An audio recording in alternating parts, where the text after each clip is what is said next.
Good evening, everyone. My name is Michael Kaselniak. I'm the Safety Committee Chairman for the Colorado Pilots Association. And again, we're bringing you our CPA Presents Monday edition. And our special guest tonight is Sabrina Meiklejohn from Foreflight. She's a product analyst for Foreflight. She caught the aviation bug early in her life. She started her flying lessons at 12 years old out of Centennial, Colorado.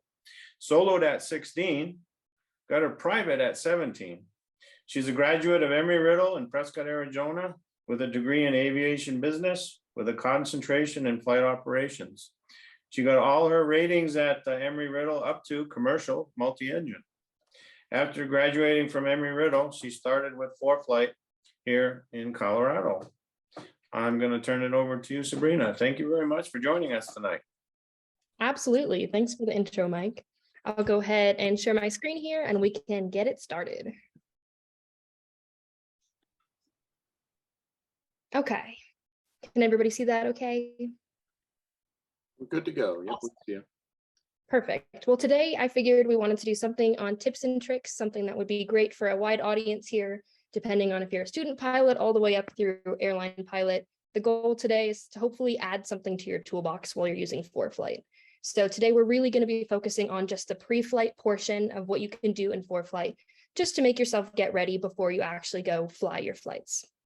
So just a little bit more about me. I am on the product team, like they said, doing a lot of our international expansion and helping users globally. Right now, I really focus on creating new features for general aviation pilots. And so this was an amazing opportunity to come talk with y'all today. So we'll go ahead and jump right into the agenda for today. So we're going to start by talking initially about what weather considerations we should be having for our flights, and then jumping into data, what types of things should we have downloaded and have ready to go so we can properly plan out our flights.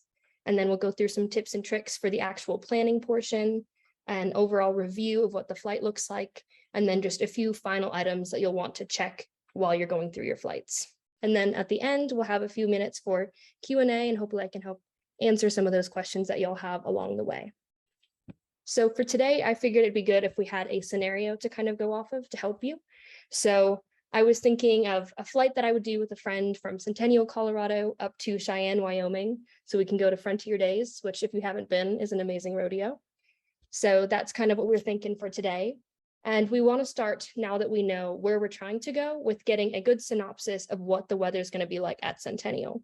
Now, there's a lot of ways that we can go about getting this initial weather check, but the one that I find the most helpful for me is actually on my phone or on any device. You can actually click and hold on the Foreflight app, and then it brings up this menu here. So you don't even have to open the application at all to get your local weather. So you can just click the second one there that says local forecast. And when we open that, it brings the basic weather information that you need based on your current location. So this is great if you want to get an overall view of, okay, it looks VFR outside today. It looks like we have 10 statute miles of visibility right now. And it really kind of gives you a lot of overall information to help decide if today is a good day to be doing that flight. So when I wake up in the morning, I'll come here, look at this forecast, and just get a sense for whether or not it's even worth the time to go through and actually plan the flight. So this one is published hourly. It's actually a 10-day forecast, so you can see every single hour along that forecast. And one of the things that I find most helpful in this top section, which gives you all of your detailed information, is density altitude. I know that's a big factor for us here in Colorado, especially flying during the summer. We can have some big digits up there. So it's really important to double check that the density altitude is okay throughout your flight. So for example, if we choose to go flying later today, around 2 p.m., we can use this middle section here, and you can click on any one of those times and it will give you more detailed information. So here we can see our density altitude is going to be about 8,600. But what happens if, for example, you have to delay for 2 hours? Say your friend is a little bit late coming in. You're going to want to get a sense for, is my density altitude going to be okay later? Am I okay to take off? Things like that are really good information that you can pull directly from this local forecast. And then on the bottom here, what I just wanted to show is that you can scroll through any one of the days to click through, get some information. And the real key part of these forecasts is that bottom bar that you see. So you'll see it's a whole bunch of different colors. So for today, it's showing all green, which means it's all VFR forecast. But as you can see, Wednesday, Thursday, we're probably going to have some marginal VFR in there. So if I opened this up this morning and I saw it was all blue and red, probably not a great day for a VFR flight. So this is just one good spot to stop to check for your local forecast. Now, what happens if I don't live close to Centennial? Let's say I live somewhere like Evergreen, where you're kind of up in the mountains. So what you're seeing there is probably going to be a little bit different than Centennial's weather. Well, you can actually go into the app itself and get that daily forecast another way. So if I open up our forecast here, you can go over to the airports tab for Centennial, and then under weather, it'll be daily weather. So the same type of information I was showing you there, but this one is specific to Centennial Airport. So another good place that you can come check that same information. And also, there's a third way where you can get these forecasts as well. So if you touch hold anywhere on the map, doesn't matter where you are in the world, if you touch and hold, in the top right corner, you'll see a weather button. If you click that button, it will pull up that exact same forecast, but for that specific latitude and longitude. So this is something that would be good along a flight if you're going somewhere that might not have a METAR or TAF readily available. This will at least give you some information that you can use. So now that's kind of what we needed to check for the weather, was just making sure that we have a general sense for what to expect today. It's looking like a beautiful VFR day. So now we can move on to the next step, which is checking our data. I like to add this in here as it's a good habit to get into, to make sure you're checking for your downloads ahead of the time you go flying. While we're at home and we have that good internet connection, always a good first step.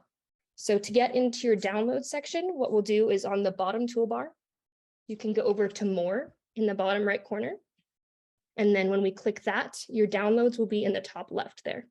And if you haven't had a chance to come into downloads recently, Foreflight has updated their download section here in the past year. So it's definitely something you should come back in and double check if you haven't already. So the important parts in this section are those two big ones you see on the top. So data settings and region settings.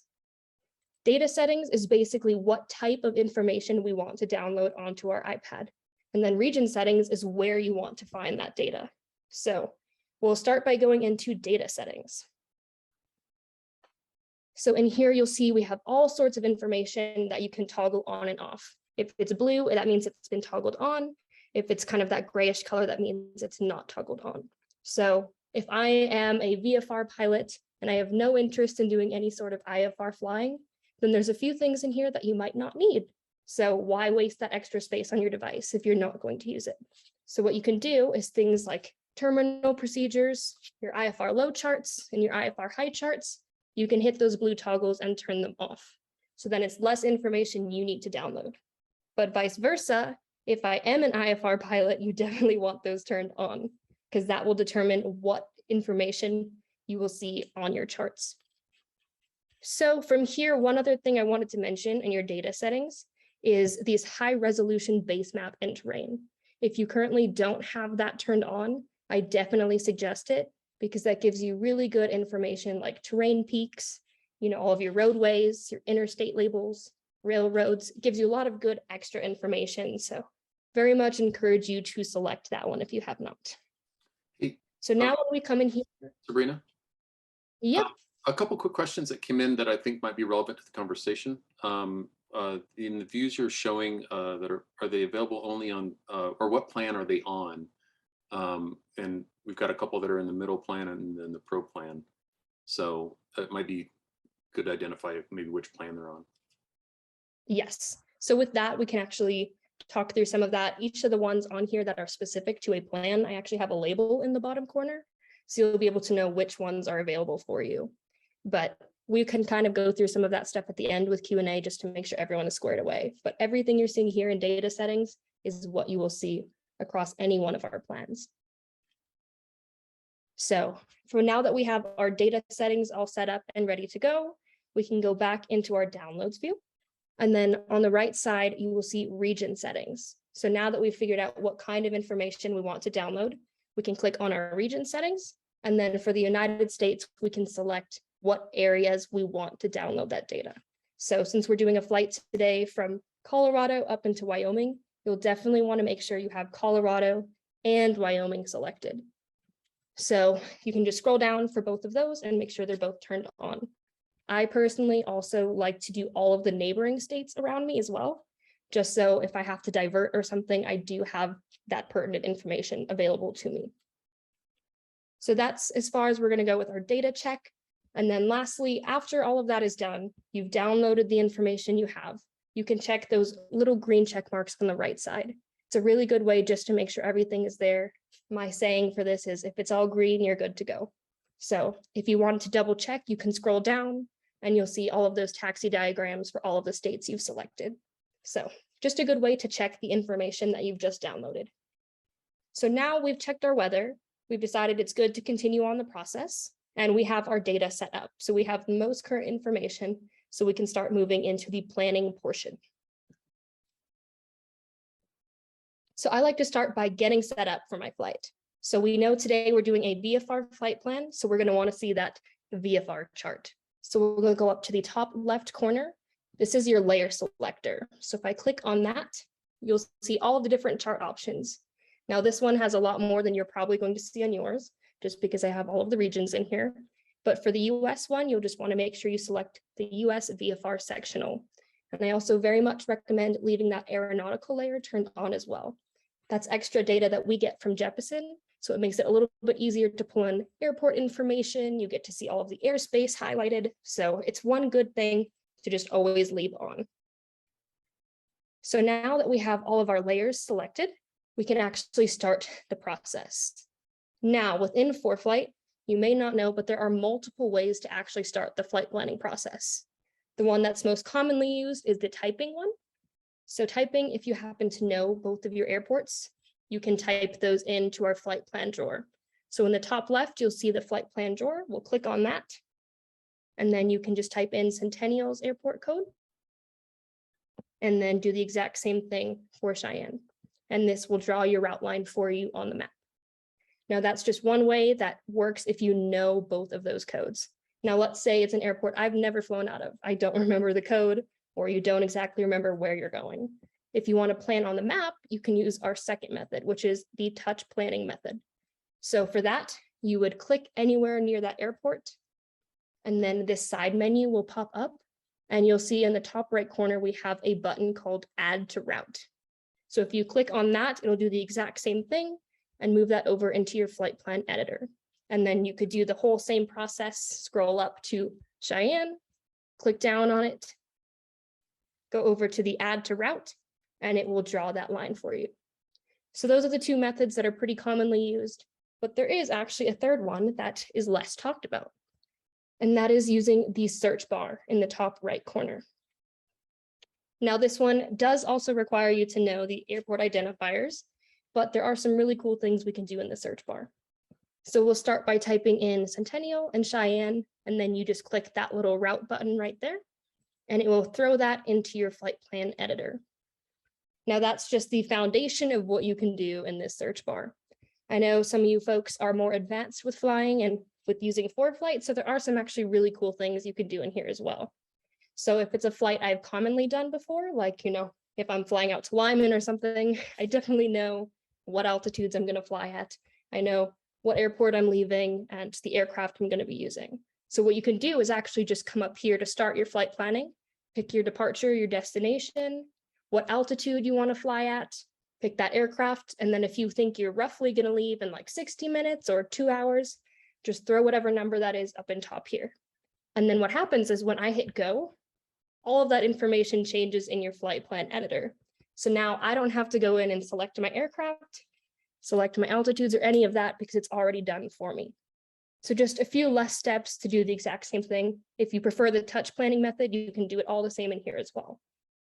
And then if you do have any questions, that is in our Foreflight Pilots Guide, which is on page 180. So I definitely recommend going in there because this is just the surface of what you can actually do with the search bar. So now that we have selected our departure and our destination with whatever method you're most comfortable with, we can move into actually selecting the route. So to do that, it's a pretty common method called the rubber banding method. So you'll just click on that route line that you want, and then drag it over where you want to go. So with Centennial, I know in the Northwest, we have the Denver Tech Center. So what I'll do is kind of drag it over there, since I know we've got some good buildings and some good intersections crossing I-25 that I can visually use to get out of the airport. So what we'll do is drag it over there, and then you can select the point that you want it to be at. And that will go ahead and add it to your route. Now, something that you can do if you actually have our performance plan, which is our top tier plan, you can hold down anywhere on the map. So what I like to do is hold down near that point I've selected. And then in the top, you'll see a 3D view. So this is really helpful for when you're flying into an airport or out of an airport that you're not familiar with. And you want to double check what reference points you're using, since we are VFR. So if we click on 3D, this is what it's looking like over the Denver Tech Center. So you can actually zoom in. So what I like to do is zoom to the exact point I'm going to be flying over. So now I have a picture in my mind of what to expect while I'm at that point. So as you can see, we've got some buildings on the left side we can look at. There's a good bridge there that we can use if we want to like visually identify where we are. So I definitely encourage you to do that for each point along your route if you do have that plan. Now from here, I know we're going to need another point, and we're most likely going to have to go through that VFR corridor between Broomfield and the Bravo airspace. And because this VFR corridor, or shooting the gap, is such a small little area, we're going to want to make sure we don't impede on any airspace. So I actually don't like to use lat longs when I'm getting to this point of the flight. What I'll actually do is use waypoints that I can plug into my GPS so that I can actually make sure for good that I will not be getting into those airspaces. So to find a waypoint near you, you can put it in the rough vicinity of where you want it to be. Click on that spot, and then you'll see nearby. And that's the closest nearby waypoint to you is Waker. So we'll go ahead and click on that. So now we have one of our waypoints in there that's good to go. Now, if we scroll up a little bit, we're definitely going to want one on the other side of the corridor as well, just to make sure we have that good margin of error. And then click and hold, and you'll see nearby we have rocks as well. So we'll just click that same process we did. And now we have two good waypoints that we can throw into our GPS. So we're good to go there. Now, the rest of the VFR flight planning process is pretty straightforward. You definitely just pick your points you want by dragging with the rubber band. And then if you have that 3D, I definitely suggest using that. So now we have the point where you've picked roughly where you want to be for your VFR flight. I do want to go over some personal tips that I have when you get to this point. One of them being all of the functionality you have within the bubbles in your route editor. If you didn't know, you can actually click on any one of these bubbles, and there's a whole bunch of things that you can actually do. So as you can see at Centennial and Cheyenne, we actually have NOTAMs right now. So that's what that little exclamation point is. So you can come in here and view those NOTAMs right here. You can also look at your airport diagrams, show a 3D view if you have a performance plan. But the one I really like to use personally is called a long track offset. Now, this one is great for when you're coming into an airport and you need to, contact ATC. Usually as you're about 10 miles out, you want to let them know you're coming in. So I use this as something to mentally remind me of where I need to make that call. So if you click on a long track offset, what you can do is type in the distance before that point. So I'll click on my destination and I'll do 10 miles before my destination. And then I'll click the insert button. So when I insert it, you'll see up top here in our flight plan editor, it now says 10 before Cheyenne. So now I know my last point that I have on my flight plan is exactly where I should probably call in and let them know I'm here. So just one good extra tip you can throw in there. Some people use it for fuel planning. Some people use it for this. So a lot of different ways you can use that along track offset. And then one quick tip that I did want to show you with using the map itself. Now, yes, you can drag with your finger to move around easier, but let's say I'm planning my alternate. So I've been kind of looking around the map to figure out which area is best to be looking. Now we know out to the west, there's a lot of mountains, so it's probably best to go out towards the east. So let's say we're just looking over here for alternates, but we want to quickly go back to our route so we can look at something. Now, yes, you can drag it back over to the left and see your route, or you can do what's called the 3-finger touch. If I take 3 fingers and put them anywhere on the map at the same time, it will actually bring you directly back to your route line, no matter where you are. So if I'm sitting here looking in Europe at something and I do 3-finger touch, it'll take me directly back to this flight, which is really nice. And then from here, there's also something you can do with 2 fingers. So if I do a 2-finger touch, it will zoom you out of the map. And then if you do a 1-finger double tap, it'll zoom you back in. So there's the double tap. Well, that's the double tap with 1 finger and it zooms you back into your route. So definitely just a little quick tip there if you want to be able to move around the map a little bit faster.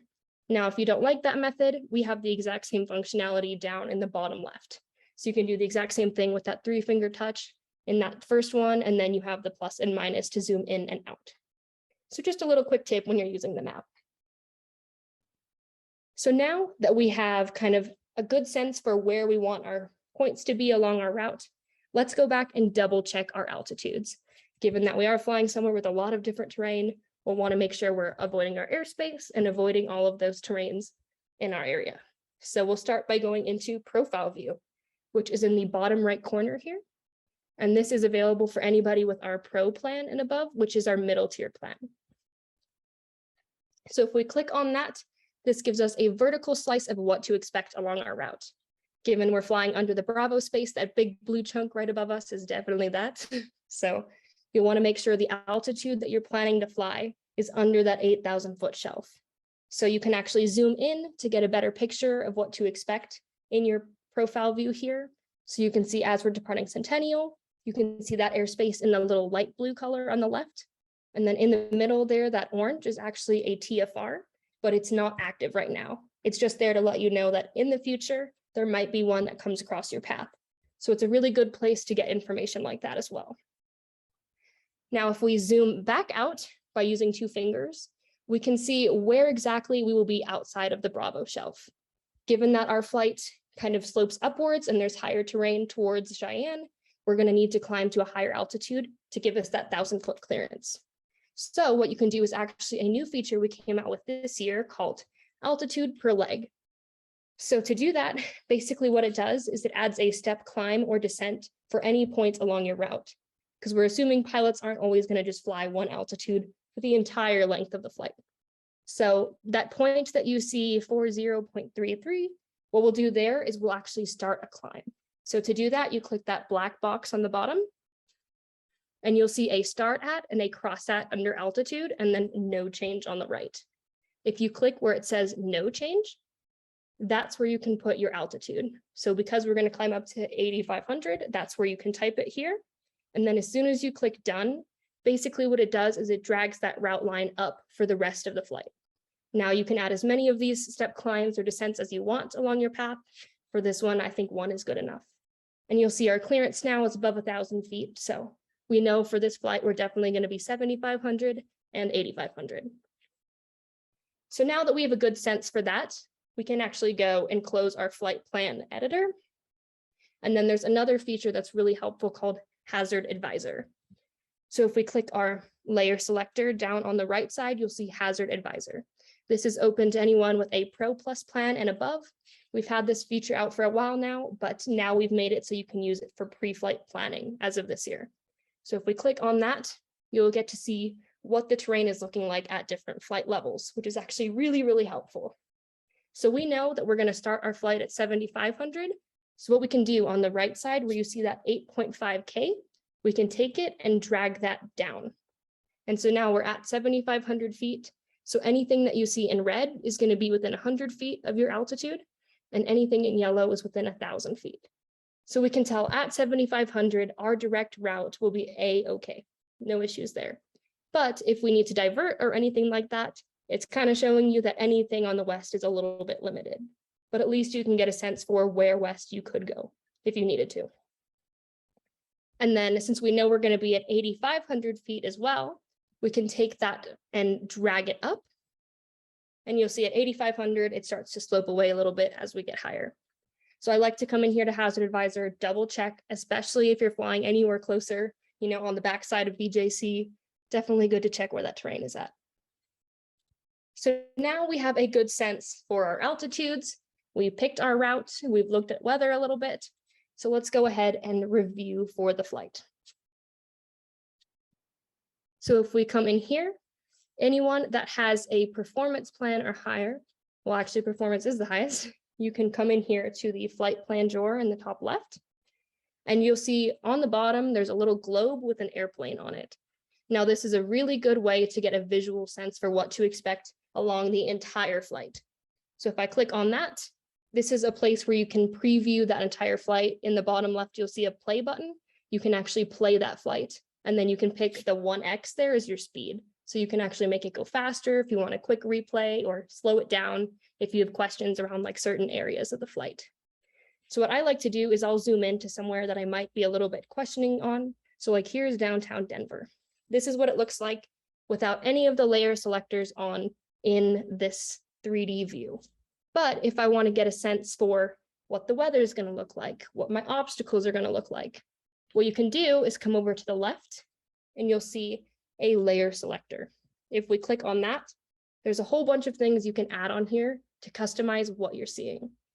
So I like to throw on airports. Icing is really great for the US, especially here in Colorado in the winters. We can also do turbulence. We get a lot of that with the mountains, and then clouds as well as obstacles. So in this example I have here, I have obstacles turned on because you can see all of the buildings to the right in Denver. You can also see BJC out there with the airport label. And then turbulence is what I currently have turned on right now. And because it's clear like that, that means at your flight level, you will be in turbulence. And if you're questioning what type of turbulence it will be, in the top left, you'll see what type. So this is something that I like to come in and play with, especially if it's like a passenger I've never flown with before, someone that might be a little bit more nervous, or, it's their first flight. You kind of want to avoid turbulence as much as you can. So what you can do is actually play with that layers, like the altitude on the right side where it says 8K, and see if potentially a lower or higher altitude would give you a little less turbulence. So one good place to come play with what the weather is going to look like across the entire flight. So that is our 3D view. So that gives us a really good sense, a good review of what we just planned out. So now that we've gone through and we've done that review, we can move into our final items check. I put this section here as just things that might be helpful for you to check before you go walk out to the plane. Because sometimes I know we're always excited to go out and get going, but there's a few things you might want to consider.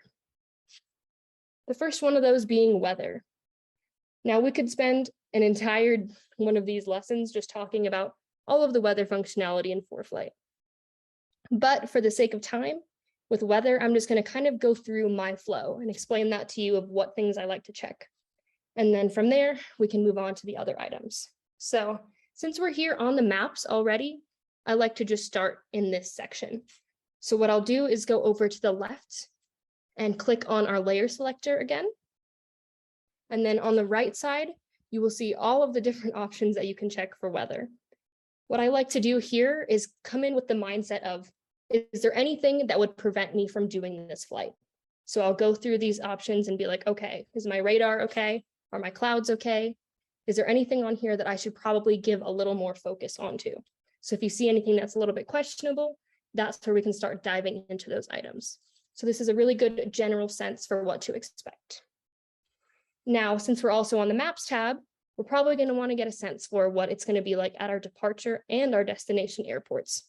So what you can do is click on those bubbles again, like we had done earlier. And then if you scroll down all the way to the bottom, the very last one is called Show Full Screen. Now, if I click on that, it takes me from the Maps tab over to the Airports tab directly for that airport. So I don't have to type it in again for Centennial, and you'll see the weather pops up here. So this is where I'll come and just get a good sense for the METARs, the TAFs. This is also where I'll look at my NOTAMs as well. So coming in here and really getting a sense for both of the airports I'll be going to. And then once you're ready to look at your destination airport, yes, you can also type that in the search bar in the top right, or because we have it on the Maps tab already, if you go over to the left side, you'll see a Maps/flight. If you click on that, it'll actually pull up what you have on the map already. And so those airports will be there for you to click on as well. So it's just another way that you can get to that same type of information, and I'll do the same thing here for this airport. So now we've checked our airports tab, we've gone through our map layers. So what else can we do to make ourselves ready? what we can do is go back onto our Maps tab. And I definitely encourage you to send your flights from the Maps tab over to Flights. Even if you don't plan to file the actual flight plan, it gives you the ability to look at our Foreflight weather briefing. So to do that, what we're going to do is click the little icon in the bottom right that says Send To. And this will take your flight over from the Maps tab over to the Flights tab. So now being in the Flights tab, the one important thing to check here is the weather briefing. So if you click on that, this will give you all of that granular detail that you need to know for your entire route at different times. So you can come in here and look at your adverse conditions, all of the charts that you want to look at so you can see in the imagery section. We actually pull all of those in here based on your route of flight. So as you can see on the left, any of those orange dots show you areas you have not looked at yet. So it says that we have 21 unread sections. So as we go through and click these, it makes sure that you hit all of those different areas. So then you have a good picture for what to expect. So that's as far detailed as we're going to get today for briefings, but I definitely encourage you to come check these out if you haven't used them before. So now we have a good sense for weather, and it still looks like it's a good day to go flying. So we're going to do one last thing before we get out to the airplane, and that is packing for the flight. Now, a lot of people ask, what does that mean? What does it mean to pack for a flight? How does that look? Where do I find that information? So what you can do is on our map here, we have the packing function. So packing is a direct supplement for the download section. And it basically runs a pre-flight check to ensure that you have all of the data that you need for in-flight use. So while you're offline, it's just another step you can use as a redundancy to make sure you have what you need. Now, for example, let's say in our download section, we forgot to do Wyoming. We just have Colorado data in there. If I hit the pack button in the bottom right-hand corner here, which is the suitcase with the exclamation icon, that will pull up our packing area. Now, as you can see on the bottom, it says taxi diagrams and AFD and your terminal procedures. If you're seeing stuff like that in the bottom of this pack section, that means you probably don't have the data downloaded for one of your states. So that's a good indication for you to go back and check those download settings. Now, if you wanted to just do this as a one-time flight, you weren't planning to do it again, you can just do all the download here too as well. So now we're here in our pack section, and it gives you a lot of different things that you can download. You can download it all, or you can click any of those little blue arrow downs and just download specific information if you have limited device storage. So as far as weather, pack will download all of your METARs, TAFs, MOS, your AirMets and SIGMETs, TFRs, and that fuel price data that fits inside the corridor. Now, this corridor that you're seeing at the top is 25 nautical miles on each side of your route line and around your airports. So if there's any state that falls within that corridor, Foreflight will download all of the data for those states. So for this one, it's only going to download what you see for Colorado and Wyoming. Now, those daily forecasts that we had talked about a little bit earlier, those ones will only be downloaded for your departure and your destination airports that you have specified.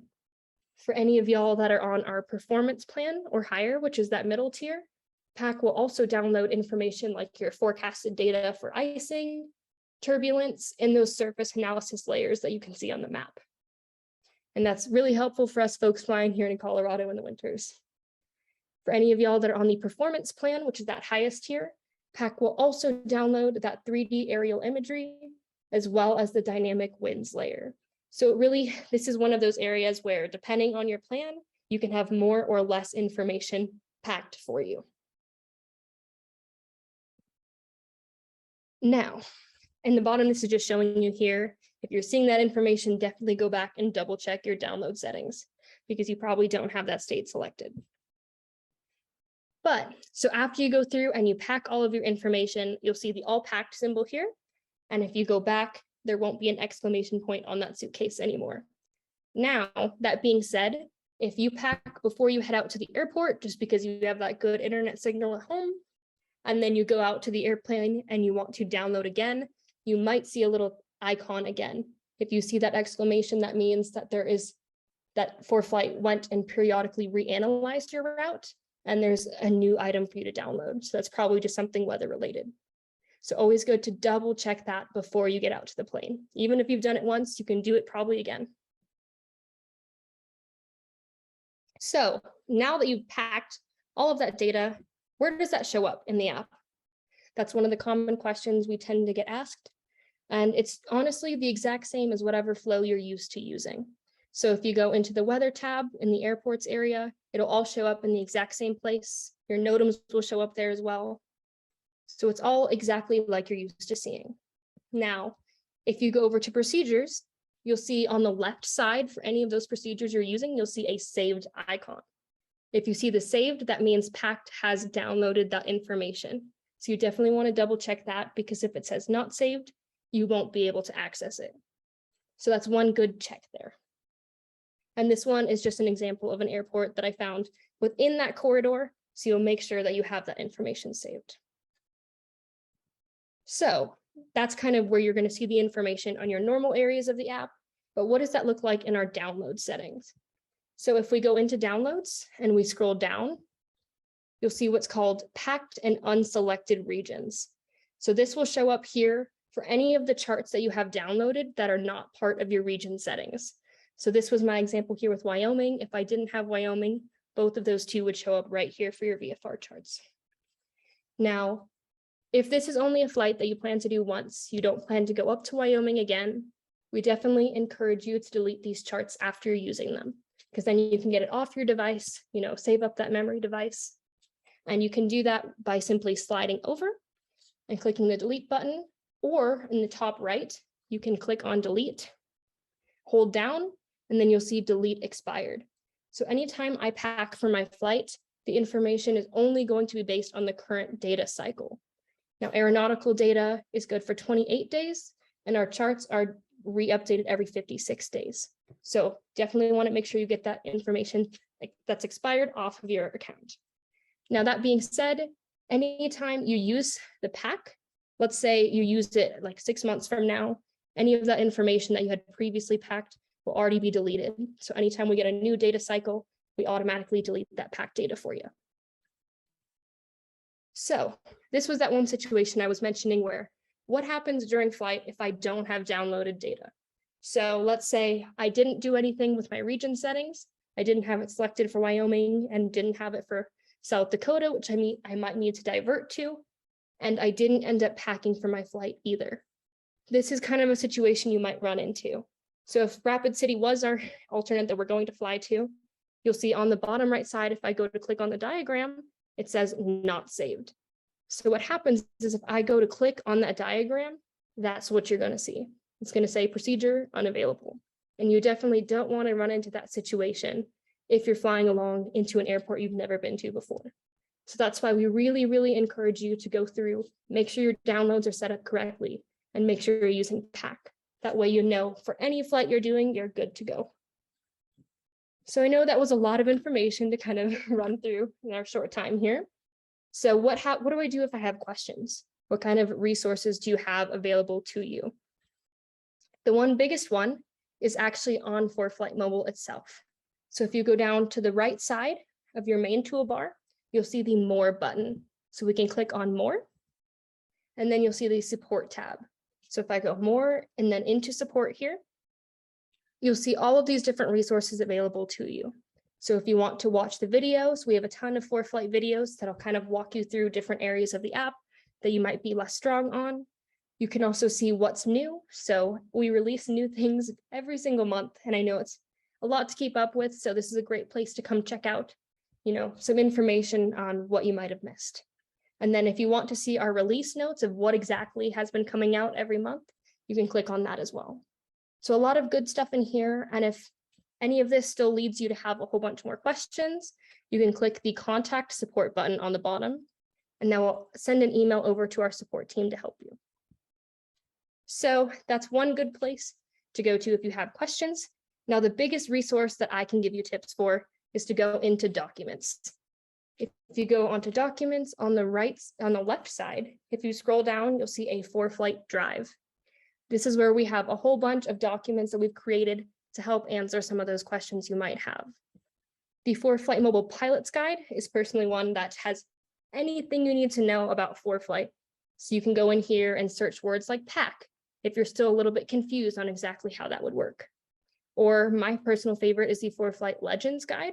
So if I'm using different weather layers and I don't know what a specific color means on radar, or any of these symbols that you're seeing on the aeronautical layer, if you have any questions like that, this Legends Guide breaks down step by step what everything means. So definitely encourage you to look in there. Now, so as far as other resources, we do have the Foreflight website. So if you go to foreflight.com/support, there's a lot of good information there. We also do a lot of webinars to help you learn new things about Foreflight. So you can follow along on your iPad with some of those, and you can see what we have coming up at foreflight.com/webinars. And if you have any sort of questions or product feedback, definitely contact our support team. They're available 24/7, and they have a very, very fast response time. Given that I am on the product team, I actually look at this customer feedback all the time. So anything you can think of, we really appreciate hearing your thoughts on. But that's all I really have today as far as content to share with you with tips and tricks. I really hope that helped explain things a little bit. And at this time, we can kind of open it up for some questions if we need to clarify anything at all. This is Mike. I wrote down a bunch, but I'll do one or two, and then I'll let some other people pop in before I ask my other ones. Okay. On your local forecasts, on the initial weather check, where does that weather information come from? Who gathers it and distributes it, or what service do you use? It's coming directly from the Weather Center. So it's 100% sourced directly from them, and it's for any lat long across the globe. Okay, and it's how often is it updated? Every single hour. Okay.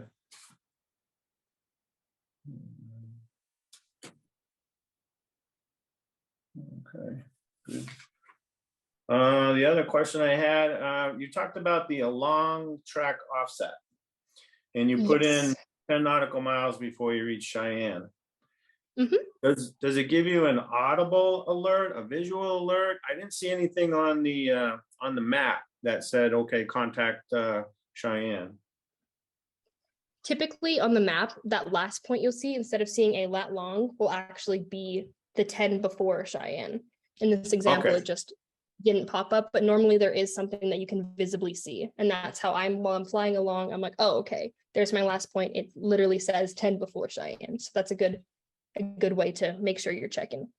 Okay, all right. Yeah, I was looking for it on the sectional on the route path, and I'm like, well, where's it? I didn't see it anywhere.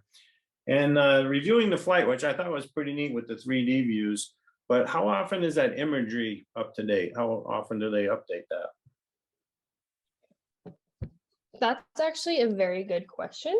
I don't know the exact time frame for that one, but I know it's in the Foreflight Pilot's Guide, so we could quickly just search that one up, but I don't think I can give you a direct answer for that. Okay, no, that's fine. I know when I look at Google Earth or something, my neighborhood is like, I don't know, 2 years behind what's actually going on in the neighborhood as far as new construction and stuff. And they've gotten better. They're up to about maybe 6 months now of what's going on as actual real time. Okay, support. Okay, those are all the questions I had. Rob, you're on mute, Rob.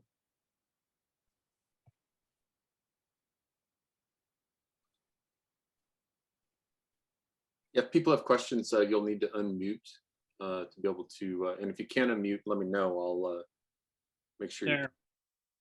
Can you hear me now? Yep. Yes. Yeah. You went so fast I couldn't keep up. I was wondering if you have some classes, online classes that go through basically a lot of the material you covered, as well as other additional things. So we do have a few videos that I would definitely recommend. If you're a basic user, we have what's called Foreflight Fundamentals. And there's videos for that you can find on YouTube. And it's a really good time for you to just sit on your couch, pull out your iPad and follow along. So then you can pause at any point if you want to slow down. And that's a really good one just to get your feet wet with Foreflight. We also have one that's called Foreflight Power Users, which goes into more detail about things that you can do within the app. So that's a good one to check out. And then we do typically have videos around specific areas. So if you have any questions about VFR filing, or, you know, what does it look like to plan an IFR flight? We have a lot of good videos out there as well. So whether you go to YouTube or the Foreflight support page, you can get to that information both ways. Okay, that's great. Thank you. Of course.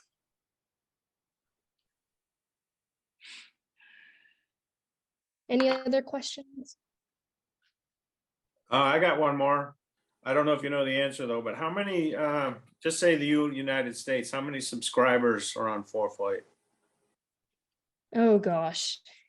I don't have access to that kind of cool data, but if I did, I would let you know. You want to buy stock, Mike? There you It's go. Boeing. Yeah. That's true. Yeah. True, because I mean, it's like, do you count GA only, or do you count GA and all the airlines that buy the commercial accounts and then toss in the military there just for good measure? Because Yeah, there's definitely a lot of different lines of business and different focus areas in aviation, so it'd be hard to measure. Yeah, I one of the things I thought was very interesting, because before we got online here, I did a little research on Foreflight, and I was very surprised that there's a military division, so to speak, application, because I would wonder how they would be able to, I would not say keep it secret, but you don't want to know where all the military planes are flying. So there's got to be something in there that keeps the security. Yeah, we actually have what's called MFB1, which is entire other subscription that you have to be part of a military organization to get access to. So it's separate data. They have a lot of separate features too, like things that we normally wouldn't see on the Foreflight mobile side. So they definitely cater it to the needs of organizations, but it's very, very different from what you'll probably see in the app today. Okay, all right, thank you. Mm-hmm. I have a question. This is Adrian. On the map, sometimes when you click on an airport, you get the airport information. But then some other times it doesn't work. I'm just wondering, is there some kind of mode, or what would cause that not to show the? So are you talking about on the bubble editor, like when you click on an airport? No, on the actual map.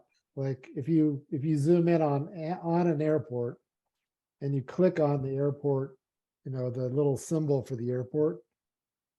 Mhm. Usually, yeah, like what you're getting there on the right, you're getting all the information about the airport, but sometimes that doesn't work.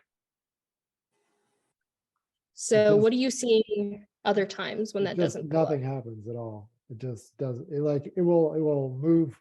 Well, sometimes it will move the course. Oh, instead- okay. Instead of showing that, or Yeah, definitely for that, I would suggest changing your zoom level. The more zoomed in you are on the spot, the easier it's going to be to touch on that airport. But if you're zoomed out a while, it's going to assume you're wanting to look for the route, so it might grab your route line instead. So just by Okay. zooming in a little bit more, that should help you. that sounds good. Thank you.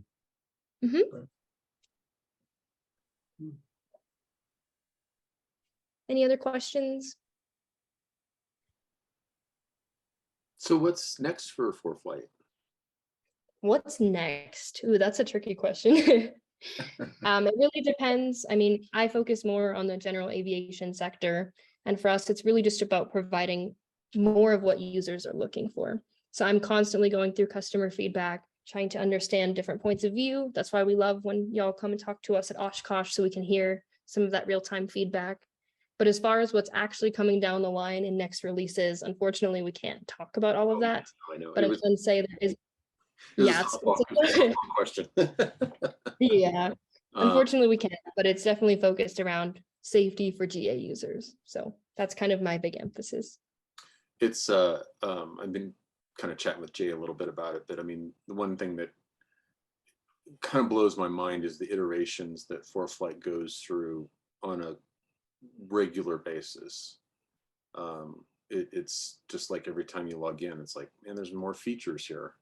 There's not Yeah. software products out there that do it like that. Oh yes, our release cadence is actually once a month. So every single month there's something new that we've been working on to bring out to y'all. because there's always a lot of good ideas out there. So we try to bring them out as much as we can, but also make sure that we're redesigning where it needs to be redesigned. So if something's a little bit confusing and we're noticing like pain points in a certain area, we'll go back and fix that so it's a little bit easier to use. So whether it's redesigning or coming out with new features, every single month there's something new. Have the, I know you didn't go into this area. I look at this a little bit more from the dev side.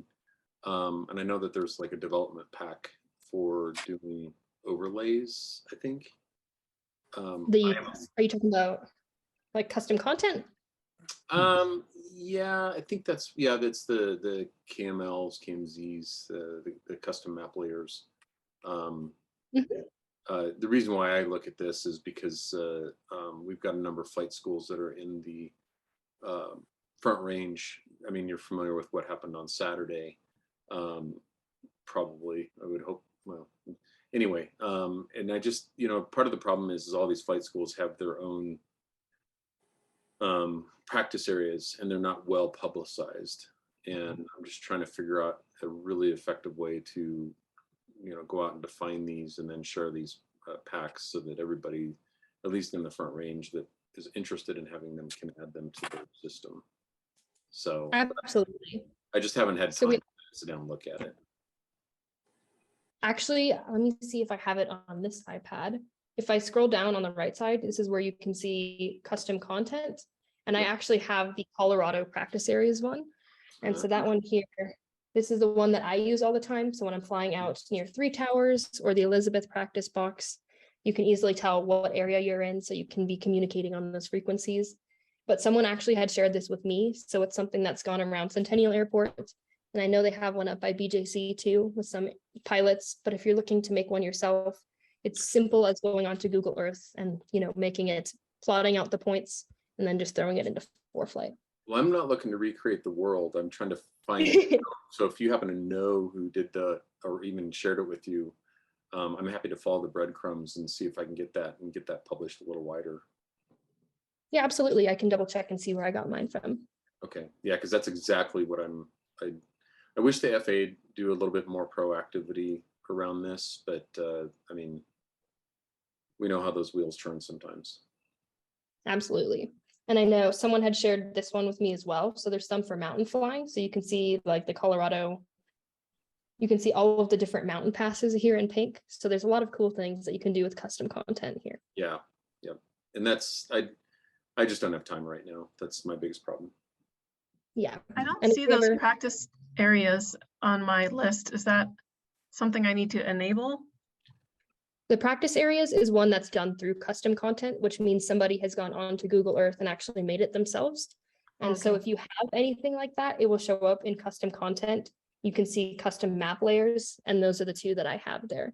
But these are something that have been shared with me. So you can easily airdrop these to other people. So once you have one set up, it's super easy to share along. And that's something that I've been having some discussions in the background with some of the CPA folks to get that content more readily available. Because I think the situation is if you're not participating or involved with a flight school in the Front Range, you probably aren't in the know. I mean, I don't think they're actively hoarding it, but at the same time, it's not actively being advertised. Yes. And I will say, if it's something that you're interested in looking to do and help other folks, especially if you're not in a flight school together, what you can do is we have videos that'll actually walk you through step by step of how to make these custom content things. And then you could put that on the CPA website, for example, and other people could download it that way as well. So then it could be shared across the board. That would be under the support resources, under more, would that be it? Then the documents? So there's actually videos that'll walk you through step by step. If you just look up Foreflight custom content, and it'll walk you through all of the different, because I think there's 4 different places you can actually go through and create these. One of them being Google Earth. So it'll walk you through all of those, the different formats that they can look like, and then exactly how to get it over to Foreflight. But once you've done it once, it's actually a pretty quick process. Okay. I think if we got a copy of it, I could make a short tutorial video for the CPA and just publish that out there. I think we're gonna find that the one that's out there is only the south practice areas. Did you have the north one in there, Sabrina? I don't have the north one, but I've seen people on their iPads that do have it. But if you happen to know what those are, I can actually walk through it with y'all if we want to on Wednesday or some other time and really get some of those fleshed out. I'm happy to help. I'd be willing to bet Aspen's probably got that dialed in because they're the busiest at Centennial, and then Western would be just the partner, or what are they? Aspen's part of it, or Western's part of it, Aspen, that whole umbrella. So Yeah, I definitely think they probably have one. yeah. Yes, Aspen does on there. I believe it's on their website. I know I printed it out a while back. I haven't updated it, but I do remember it being on the Aspen website. That's the south one. That's the Centennial area, right? Yeah, Yep. we can get both of them. Elizabeth area, yep. And Chatfield Reservoir. Yeah, so this one that I have gives you kind of both. So it gives you all of the ones to the east and the ones to the west, but it's still all the ones south of Centennial for the most part. Actually, wait, this one has the ones that are north as well. Oh, it does. You're right. Huh. Yeah. Oh, I've never noticed that. I was gonna say, when you pulled that up, I thought I saw the pink part of the metro area. So And what's nice is this one also gives you the frequency as well. So if you're just flying through it, you don't plan to be in the practice areas, it's still good to monitor that frequency. right. Yeah, this is great as is. Yeah, we should publicize this. Yep. Yeah, and Adrian, this is sort of what I was talking about when we were in email. The other day. Okay. I just, But I flew out of Western. I never saw this once. yeah, and that's the problem. I think it's not well publicized. I wish we'd put it on, get David to put it on the state site too. I mean, we need to publish this far and wide. Yeah. Cool. Well, I mean, if I have some time, I'll see if I can track it down, or I'll talk to you about it on Wednesday too. Yeah, absolutely. And then I can bring my iPad as well and airdrop it to you. It's as simple as that too. So any other questions while we're here together that I can help y'all answer? Yes, I just typed it in, but can you please actually write down the names of the sources for the flight training area custom content sources? You're throwing out names that those of us new to the area aren't familiar with. Oh, Mike, Names of Mike, I think what we're going to do is have a quick conversation offline, because since Sabrina didn't generate the content and we don't know who did, we want to make sure that we're okay with being able to share that content for whoever generated it. And what my intention would be is, if they are okay with it being shared, would be to publicize that through the CPA website as well as an email. Well, And that's certainly the right way to approach it in the long term. In the near term, it might save somebody's life to publish it, make it available now informally. One thing I will say, I know up near Longmont, there's actually a lot of glider activity. I was flying up there recently, and there's actually a glider practice box that is not shown here. So it might be in our benefit to create our own set of custom content where we can make it ourselves, so then we know it's okay to publish and it has more up-to-date information, since I believe this is a few years old. So I think it's probably best to go that direction, and then we can work together and make that happen and get it on the website. Yep, I get I totally appreciate your urgency on it, Mike. And I mean, I'm in the same position because I mean, I was in the air on Saturday in that area when it happened. So I would rather have this out sooner rather than later, but at the same time, I want to make sure the information is correct.